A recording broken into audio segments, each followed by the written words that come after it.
కాంగ్రెస్ పార్టీకి ఎంపీ విజయసాయి రెడ్డి పార్టీకి అలాగే రాజ్యసభ సీటు కూడా రాజీనామా చేయడం జరిగింది. పబ్లిక్గా మీరేమంటారు? నిజంగా విజయసాయి రెడ్డి గారు లాంటి వ్యక్తి నిజంగా వైఎస్ఆర్ కాంగ్రెస్ పార్టీకి సంబంధించిన ఇద్దరికి నిజంగా చాలా విడదీయరాని బంధం అనేది చాలా అది ఎవరైనా సరే చెప్పక మానరు.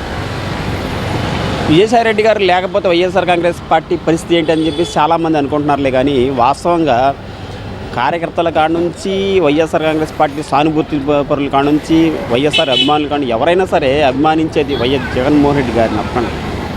ఎవరు ఇప్పుడు విజయసాయి రెడ్డి గారిని ఎందుకు అభిమానిస్తున్నారు, ఆయనకి ఎందుకు దగ్గరయ్యారు అంటే ఆయన జగన్మోహన్ రెడ్డి గారికి అంతగా అభిమానించారు కాబట్టి విజయసాయి రెడ్డి గారికి వాళ్ళంతా దగ్గరయ్యారు.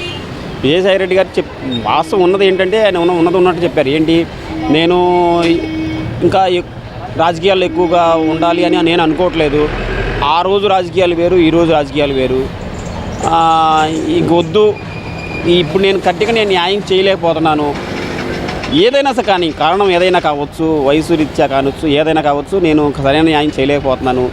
నాకంటే సమర్థుడైతే ఇంకా రాష్ట్రానికి మేలు చేకూరుతుంది, ఇంకా చాలా మంచి జరుగుతుందనే ఉద్దేశంతో నేను వెళ్ళిపోతున్నానని చెప్పారు. దానికి నిజంగా ఎవరైనా సరే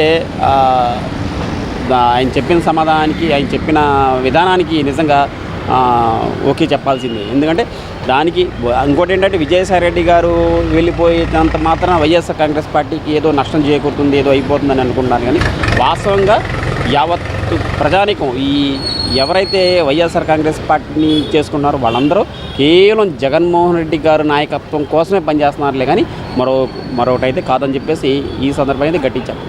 సార్, వైఎస్ఆర్ కాంగ్రెస్ పార్టీకి సంబంధించి వాళ్ళ నాయకులు కానివ్వండి, కార్యకర్తలు కానివ్వండి అంటున్నారు, పార్టీ కష్టకాలంలో ఉన్నప్పుడు ఇలా రాజీనామా చేయడం తప్పు కాదని చెప్పేసారు.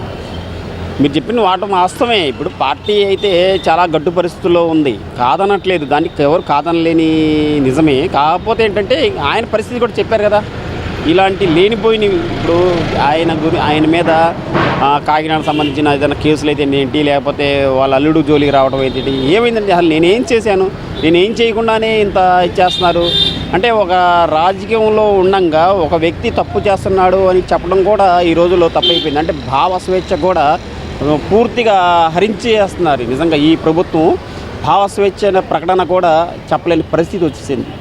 అంత దారుణమైన పరిస్థితుల్లో మనం ఉండటం కరెక్ట్ కాదు. ఎందుకంటే మనం ఆ పదవిలో ఉండి అన్యాయం జరుగుతున్నప్పుడు అన్యాయం జరుగుతుందని చెప్పలేనప్పుడు ఇంకా ఆ పదవిలో ఉండి ఎందుకు అనేది ఆయన అభిమతం అయితే నేనైతే గట్టిగా నమ్ముతాను. ఇప్పుడు ఒక విషయం, ఇప్పుడు చంద్రబాబు నాయుడు గారు ఏదైతే ఈ కూటమి ప్రభుత్వం స్థాపించిన తర్వాత ఎన్ని అన్యాయాలు, ఎన్ని అక్రమాలు జరిగినాయి, ఎంత దారుణమైన పరిస్థితుల్లో ప్రజలు నిజంగా బతుకు అనేది వెళ్ళబుచ్చుతున్నారు. ఇలాంటి పరిస్థితుల్లో ఉండి చట్టసభల్లో నేను రాజ్యసభగా మెంబర్గా ఉన్నాను, అలాంటి వ్యక్తి చట్టసభలో నేను గొంతెత్తి చెప్పాలి, కానీ చెప్పలేని పరిస్థితి. చెప్పకుండా ఎలా బ్లాక్మెయిల్ చేస్తారు, ఎలా ఏ విధంగా వాళ్ళ ఆస్తుల మీద అక్రమ దాడులు చేస్తున్నారు. ఈ విధంగా ఇలాంటి పరిస్థితుల్లో నేను గొంతు విప్పకుండా ఉండడం కన్నా అసలు రాజీనామా చేసి వెళ్ళిపోతే ఏది ఉండదు కదా, దాన్ని ఇంకా సమర్థుడికి ఇస్తారు కదా అన్న ఉద్దేశంతో ఆయన వెళ్ళారులే, కానీ మరొకటైతే కాదు.